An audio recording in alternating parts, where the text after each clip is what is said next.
Elias Rivera pressed his forehead against the cool window of the Greyhound bus as it rumbled across the Hudson River. The skyline rose before him like a jagged crown of steel, glass, and ambition stitched together by morning haze.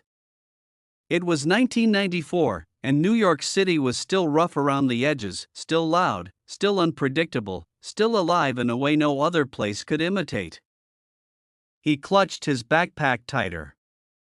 Inside it were 3 shirts, a pair of jeans, a half-used sketchbook, and a pencil worn down to a stub. Everything else he owned was back in New Jersey, in a room that already felt like a past life. He whispered to himself, "Don't mess this up." The bus hissed as it pulled into Port Authority. People surged forward, impatient, eager to escape the stale air. Elias stepped out into the city's breath, a mix of exhaust, pretzels, and something electric he couldn't name. He had exactly $42.75 in his pocket, and a dream that felt too big for his chest. The room he found in Washington Heights was barely bigger than a closet. The walls were cracked, the window stuck halfway open, and the radiator clanged like it was arguing with itself. But it was his. Mrs. Santiago, the landlord, eyed him with suspicions softened by maternal instinct. "You're young," she said. "This city will test you." He nodded. "I know." "No," she said, shaking her head. "You don't." "But you will." He didn't argue. He simply placed his backpack on the floor and sat on the edge of the thin mattress. Outside, the neighborhood pulsed with life, bachata music drifting from open windows, kids shouting in the street, the distant rumble of the subway. He felt small, but he also felt awake. He found work at Romano's Deli on 145th Street. The shop was narrow, cluttered, and smelled like pastrami, pickles, and old stories. Mr. Romano was a man built like a refrigerator, with a mustache that could intimidate a grown man. "You ever slice meat?" he asked. "No. You ever deal with New Yorkers?" Not really." Mr. Romano sighed. "You'll learn." And he did. He learned how to slice pastrami thin enough to see light through it. He learned how to dodge customers who yelled because their sandwiches had too much mustard. He learned that New Yorkers weren't rude, they were just in a hurry. But most importantly, he learned how to observe. Every customer had a story, every face had a history, every moment was a sketch waiting to happen. At night, he returned to his tiny room and drew until his fingers cramped. The subway became his sanctuary. He sketched dancers balancing on poles, businessmen asleep with newspapers over their faces, teenagers laughing too loudly, old women clutching grocery bags like shields. He learned the rhythm of the city, the way it breathed, shifted, and revealed itself in flashes. One night, he sketched a saxophone player in Times Square. The man's music cut through the chaos like a prayer. When Elias finished, the musician paused and looked at him. "You see people," the man said. Elias blinked. "I try." "Don't try," the man said. "Just keep seeing."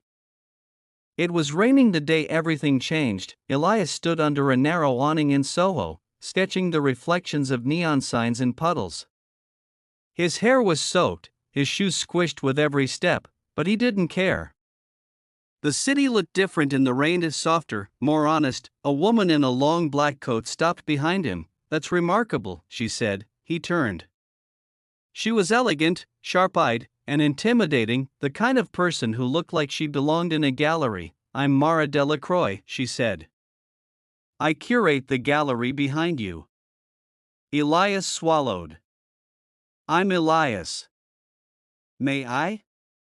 she asked, gesturing to his sketchbook. He handed it to her with trembling hands. She flipped through page after page: subway riders, street performers, quiet moments of strangers who never knew they'd been captured. Finally, she closed the book. "I want to feature you in our emerging artists showcase." Elias felt his heart stop. "Me?" "Yes," she said. "You." The gallery opening was a blur of voices, clinking glasses, and polished shoes. Elias stood in the corner, wearing the only nice shirt he owned, feeling like a kid who had wandered into the wrong party. But then he saw it, his work, framed, lit, real. People stopped to look, some leaned in, some whispered, some smiled. A man approached him. "You're the artist?" Elias nodded. "I want to buy this piece." Elias stared at him. You do?" "Yes. Your work has soul." Elias didn't sleep that night. He lay awake in his tiny room, staring at the ceiling, whispering, "I'm really doing it." Winter arrived like a quiet warning. Snow drifted over the city in soft sheets, muffling the usual chaos. The honking horns, the shouting vendors, the screeching subway brakes all softened under the weight of white. Elias walked through Central Park with his sketchbook tucked under his coat, his breath forming clouds in the cold air. He found a bench near the frozen pond and sat, watching children build crooked snowmen. Their laughter echoed through the trees, bright and unfiltered. He opened his sketchbook and began to draw the curve of a mittened hand, the tilt of a carrot nose, the way the snowflakes clung to wool hats. A woman approached him, bundled in a thick coat. Her cheeks flushed from the cold. "Are you Elias Rivera?" she asked. He blinked, startled. "Yes. My daughter saw your work at the Delacroix Gallery," she said. "She wants to be an artist too. You inspired her." Elias felt something warm bloom in his chest, cutting through the cold. "Thank you," he said softly. "No," she replied. "Thank you." As she walked away, Elias stared at the snow-covered ground, overwhelmed by a feeling he couldn't name. It wasn't pride. It wasn't ego, it was belonging. For the first time since arriving in New York, he felt like he wasn't just surviving the city, he was becoming part of it. The idea came to him on a Tuesday morning while sweeping the deli floor. The wall across the street, a long, cracked stretch of concrete, had been tagged with layers of graffiti, some beautiful, some angry, some just noise. Elias stared at it through the deli window. It needed a story. He approached Mr. Romano during a lull in customers. "Can I paint a mural across the street?" he asked. Mr. Romano raised an eyebrow. "You asking for permission or forgiveness?" "Permission." Mr. Romano shrugged. "It's not my wall. But if anyone gives you trouble, tell them Romano said you're all right." That was enough. Elias spent the next week sketching ideas, scenes of Washington Heights. Portraits of neighbors, the rhythm of the community. When he finally began painting, children gathered around him, watching with wide eyes. "Are you famous?" one boy asked. Elias laughed. "Not really." "You will be," the boy said confidently. Old men nodded approvingly as they passed. Women carrying groceries paused to smile. Mrs. Santiago brought him empanadas wrapped in foil. "You're making the neighborhood beautiful," she said. Success, he learned, was never a straight line. One night, after finishing a long shift at the deli, Elias returned to his room to find the door slightly ajar. His stomach dropped. He pushed it open and felt the world tilt. His sketchbooks were gone, all of them, years of drawings, subway riders, street performers, strangers who never knew they'd been captured, vanished. He sank onto the bed, his hands trembling. The radiator clanged in the corner. Indifferent to his heartbreak, he didn't cry, he just sat there, staring at the empty space where his dreams used to be. The next morning, he went to work with dark circles under his eyes. Mr. Romano noticed immediately. "What happened?" he asked. Elias hesitated, then told him. Mr. Romano didn't say anything for a long moment. Then he placed a hand on Elias's shoulder, a rare gesture from a man who rarely touched anyone. "Listen, kid," he said. "You can lose your work. You can lose your money. You can lose your place. But you don't lose your gift. That's yours. No one can steal that." Elias swallowed hard. "Start again," Mr. Romano said. "Start better." And so he did. He bought a new sketchbook with the little money he had left. He rode the subway again, drawing faces he'd never seen before. He returned to the mural, adding new details, new colors, new stories. He rebuilt himself one line at a time. It happened on a warm spring afternoon. Elias was painting the final section of his mural when a man in a tailored suit stopped behind him. "That's extraordinary," the man said. Elias turned. The man looked out of place in Washington Heights, polished shoes, expensive watch, the kind of confidence that came from owning more than one suit. "I'm Daniel Mercer," he said. "I run a non-profit that funds community art projects." Elias wiped paint from his hands. "I'm Elias." "I can see that," Mercer said, smiling. "How would you feel about painting a mural downtown? Something bigger. Something permanent." Elias felt his heart race. "I'd feel honored." "Good," Mercer said. "Come by my office tomorrow. Let's talk." As the man walked away, Elias stared at the mural, the faces, the colors, the stories, and felt a surge of gratitude so strong it made his eyes sting. He whispered to himself, "You're doing it. You're really doing it." The wall was massive, 3 stories tall, stretching across an entire block in the Lower East Side. Elias stood before it, overwhelmed and exhilarated. Mercer handed him a clipboard. "This is your canvas. Tell the city something it needs to hear." Elias spent days sketching ideas, stories of resilience, community, hope. He painted from sunrise to sunset, his hands blistered, his clothes stained with color. People stopped to watch, to ask questions, to thank him. A woman in her 70s touched his arm. "You're bringing life back to this place," she said. A teenager asked if he could help. Elias handed him a brush. A man in a wheelchair rolled up every afternoon to watch the progress. "You're making history," he said. Elias didn't feel like he was making history, he felt like he was finally speaking. When the mural was finished, the city buzzed. Newspapers wrote about it, local news stations filmed it, people traveled across boroughs just to see it. Mara Delacroix called him. "You've grown," she said. "Your work has depth now." "Wait." Elias smiled. "Life has weight." She laughed softly. "I want to feature you again. A full exhibition this time." Elias felt the world expand around him. He wasn't just surviving anymore, he was rising. The Rooftop in Brooklyn wasn't glamorous. It wasn't the kind of place people took photos of or wrote poems about. It was cracked concrete, rusted railings, and a view partially blocked by a water tower. But to Elias, it was sacred. It was the first place he had stood on his second week in New York, cold, hungry, overwhelmed, and unsure if he'd made the biggest mistake of his life. He remembered gripping the railing, staring at the skyline, and whispering, "Please don't let me fail."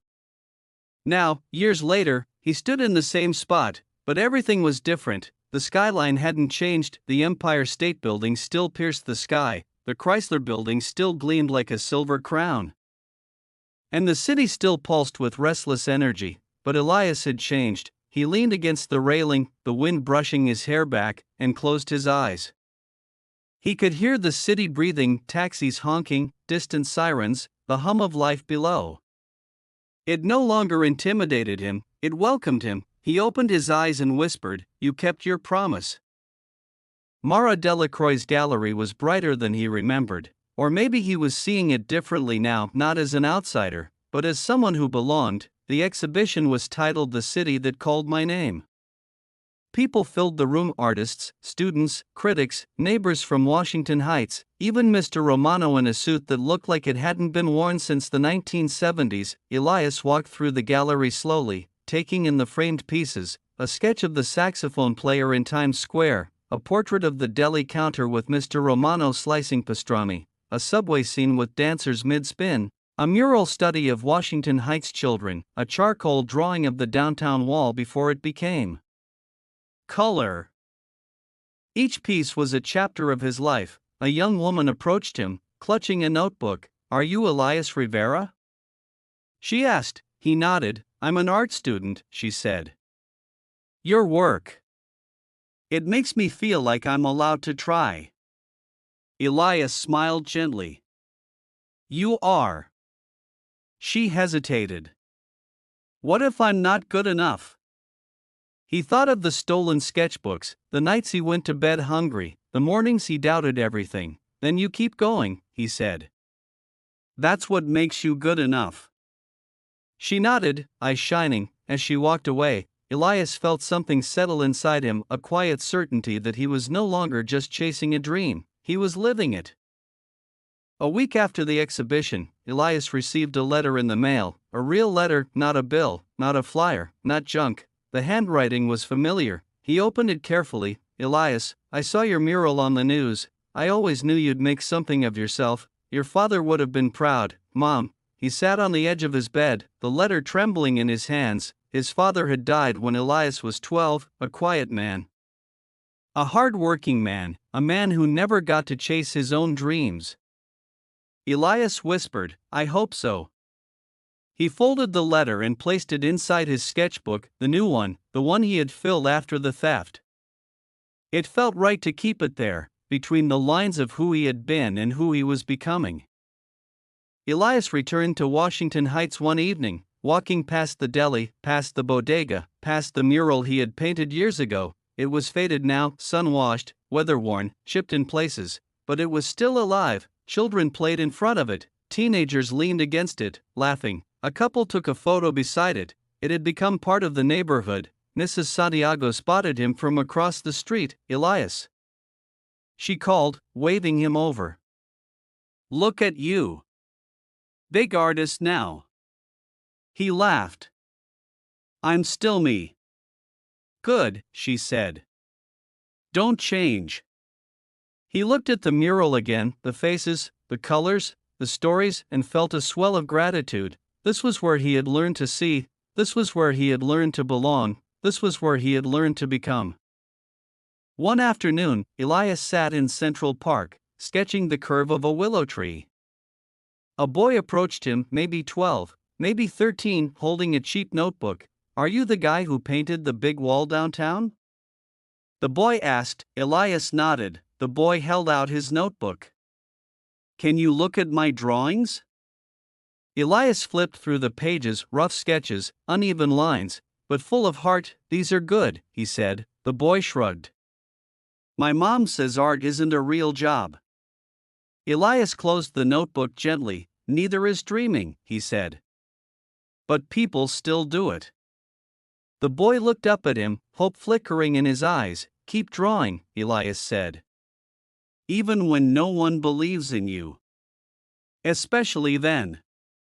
The boy nodded, clutching the notebook to his chest. As he ran off, Elias felt something shift inside him, a quiet understanding that he had become the person he once needed.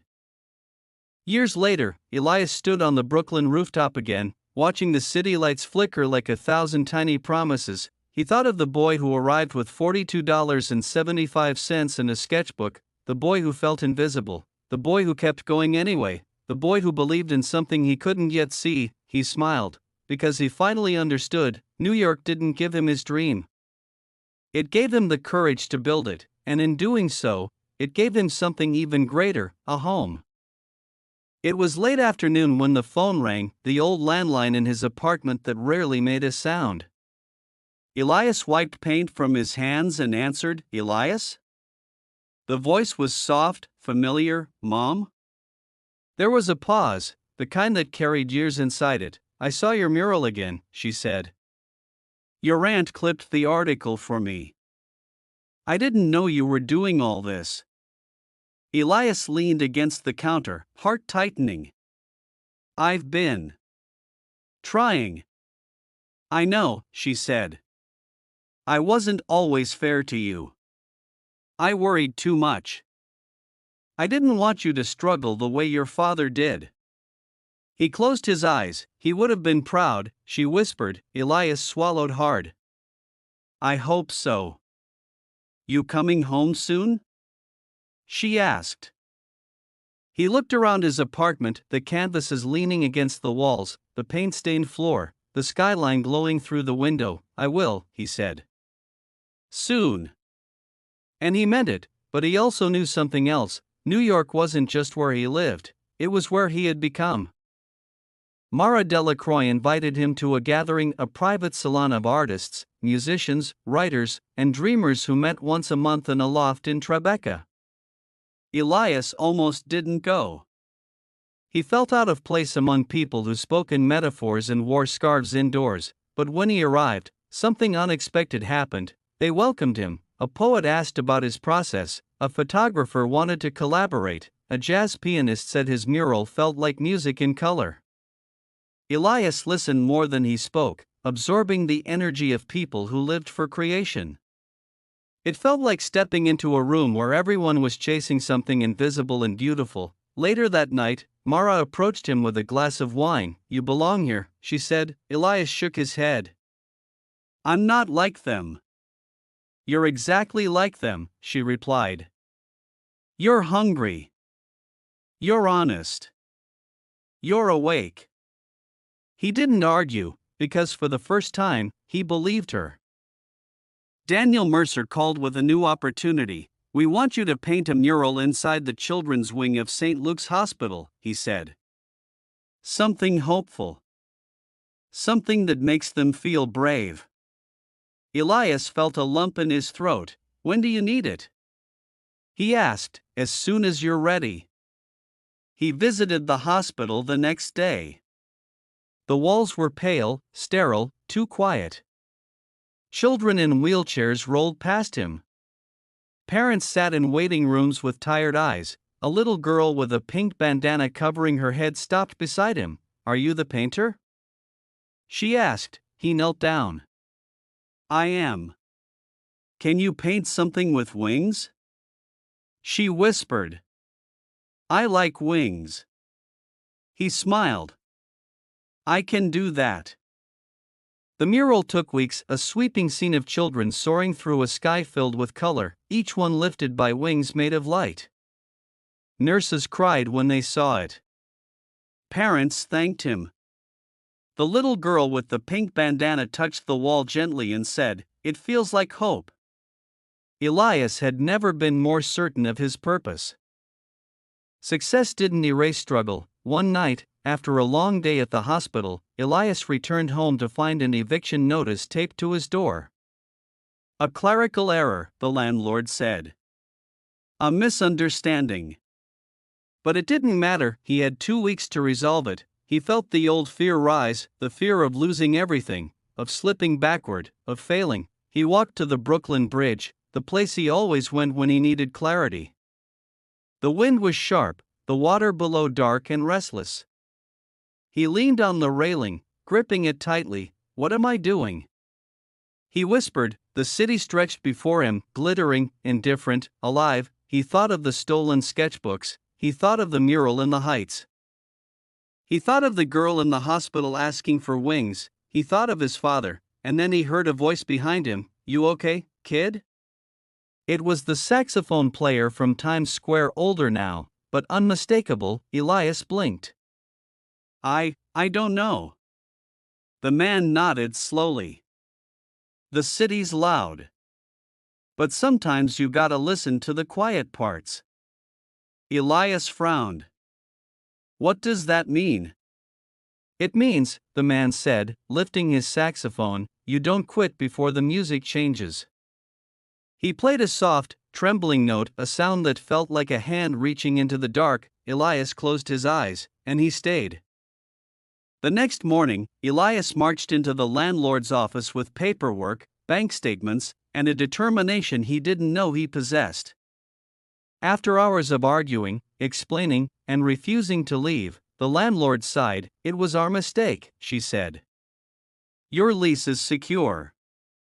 Elias walked out of the building with shaking hands and a heart full of fire. He wasn't the boy who arrived with $42.75 anymore. He was someone who fought for his place, someone who stayed. Years passed, Washington Heights changed, new shops, new faces, new rhythms. But the mural remained, weathered but proud. One day, a group of teenagers approached Elias while he was visiting. you're the guy who painted this, right? One of them asked. Elias nodded. We're starting a community art club, another said. We want to repaint it. Not change it, just bring it back to life. Elias felt his chest tighten. Can I help? He asked. They grinned. We were hoping you'd say that. Together, they restored the mural, adding new colors, new faces, new stories. It became a collaboration across generations, a living testament to the neighborhood's heartbeat. When they finished, the teenagers stepped back proudly. It's yours again, one said. Elias shook his head. No, he replied. It's ours. He finally went back to New Jersey. The town looked smaller than he remembered, quieter, slower, like a photograph fading at the edges. His mother hugged him tightly, her hands trembling. You look different, she said. I feel different. They visited his father's grave together.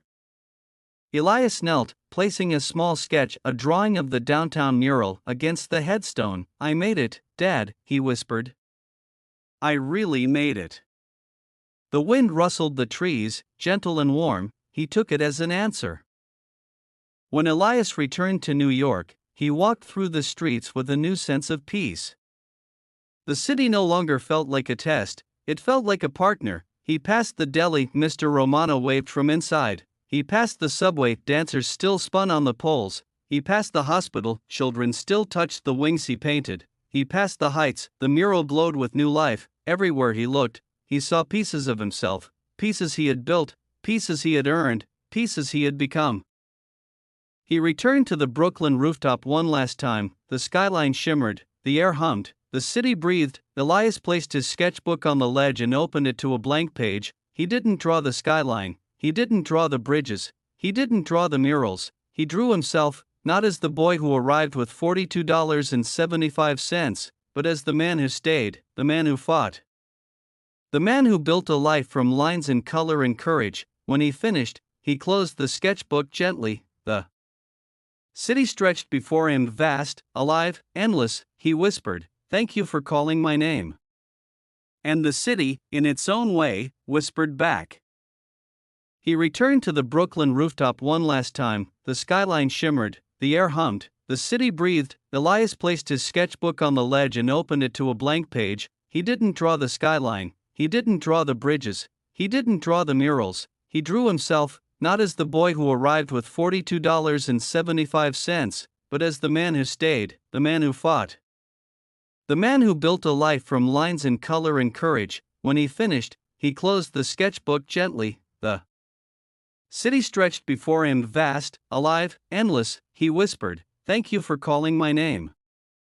And the city, in its own way, whispered back.